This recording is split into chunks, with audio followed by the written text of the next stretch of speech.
Writing in his report that she was stronger than him and she assaulted staff, but this is what was captured on his camera. Then the officer moves in to arrest her. I've had enough of this. Take your bag off. Stop resisting!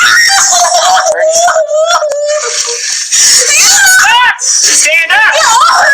At several points, school administrators tell the officer to stop. Officer Christensen, she is not a threat to yourself or others at this moment. You allow her to stand, sir. The 11-year-old arrested for assault, but all charges against her were dropped while the officer was suspended the next day, the police chief apologizing. The chief, you know darn well that this is a failure for us. An internal review found the officer violated the use of force policy, but before he was disciplined, Officer Christensen resigned. And that video has now been turned over to the district attorney to decide whether that officer should face charges. Okay, that's the end of the video. Wait a minute, let me stop it just to make sure that it doesn't play while I'm talking. Okay, so I think we're good. Again, I said that this article was done by Theo W., a New Mexico school resources officer, has resigned after allegedly using excessive force against an 11-year-old girl who he alleges took more milks than she was supposed to from the cafeteria. Lapel video of the August 29th incident involving the Farmington police officer Zach Christensen, an 11-year-old veteran of the department, released Monday, appears to show him shoving the crying sixth grader into a wall. The child then falls to the ground, and Christensen can be heard yelling, "Stop resisting," multiple times. The officer continues to struggle with the girl, not allowing her to stand up while asking her to put her hands behind her back. At one point, as Christensen stands over the girl, gripping her arm, a school administrator intervenes, saying, "Officer Christensen, she is not a threat to yourself or others." And the cop basically replies, "No, she is," which can be heard on the actual video. Eventually, the administrator tries to talk him down, saying, "Sir, we are not going to use excessive force to get this done." Christensen then yells, "We're not excessive." Farmington Police Department Chief Steve Herbie condemned Christensen's actions and confirmed his removal from the department Monday in a video posted to Facebook, saying there is no excuse for the way this girl was treated. Herbie, I apologize if I butchered the last name, said that Christensen alleged that the child assaulted school staff, but added this proved not to be true. The officer was placed on administrative leave following the incident, and an internal affairs review revealed that he had made policy violations, Herbert said. Herbert also told NBC News that his department referred the case to the New Mexico State Police, but that the local district attorney declined to pursue charges. However, the attorney general of the New Mexico may open an investigation, Hubble said. On September the 24th, Christian informed the department of his plans to resign effective October 1st.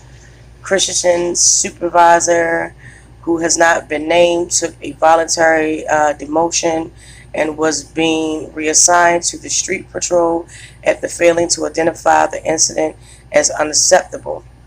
Herbert said in the video statement, the confrontation apparently started with an incident in the school cafeteria involving milk.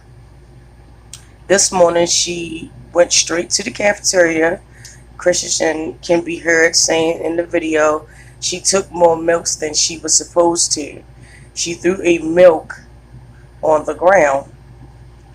Asked how he plans to prevent incidents like this in the future, Hubble said, that's tough. We already feel like we have a pretty robust system in place, but he says the department plans to review end use of force training.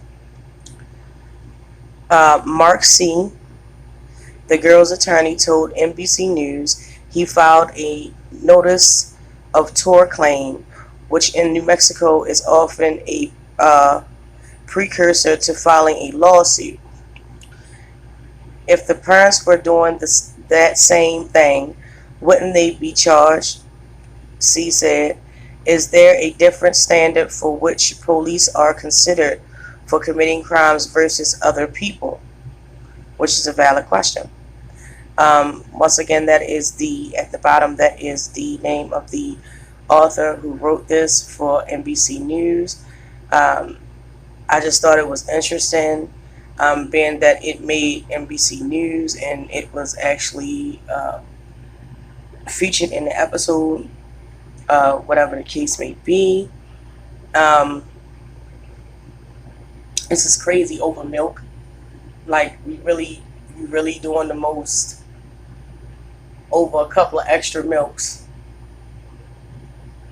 for, let's be clear, a child who is known by the school and the administration to have special needs. It's not uncommon in that setting that, they sometimes provide children, period, with extra milks. Whatever the case is, it's nothing harmless. Did she throw the milk on the ground? Was it ever confirmed that she did do that? I have no idea. I cannot tell you that for sure. But what I can tell you for sure, that it definitely was excessive. Even when one of the school administrators was like, sir, she's not a threat to you or anyone else. And he was like, no, she is. Why is she a threat? What has she done? She wasn't even fighting you back. Her whole demeanor to me in the video signified that, that she was afraid that she was, get off of me and this, that, and the third, or whatever the case is. And again, you have to take into consideration that this child has special needs. Some kids with special needs, they cannot distinguish between authority and non-authority, or whatever the case is. It's a case-by-case basis. By no way, shape, or form is this a defense for people for special needs, but it has to be considered given the severity or the totality of the special needs that the child faces, or whatever the case is. So, with that being said, please drop down in the comments. Please let me know. I think, in my final opinion, my final thought, that the parents should seek a lawsuit against them, and for just, I mean, basically it was harassment. You followed her for milk. It's milk.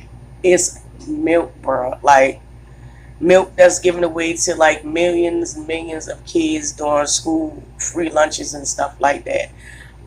Apparently, if the cafeteria didn't have an issue, and this is what I'm saying, like, have accountability for the actions that took place leading up to what we saw in the video. My thing about that is, like, I mean, she was in the cafeteria.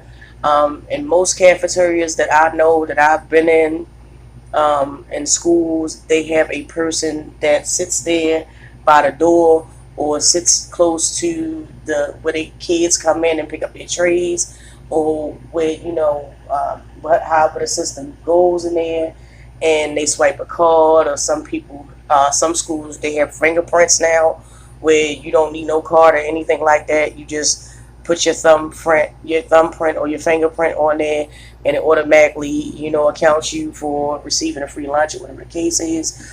Most schools are not as technically advanced as that, but there are schools like that do have that system in place. And if she has 2 extra milks or whatever the case was, who's to say that she didn't buy it?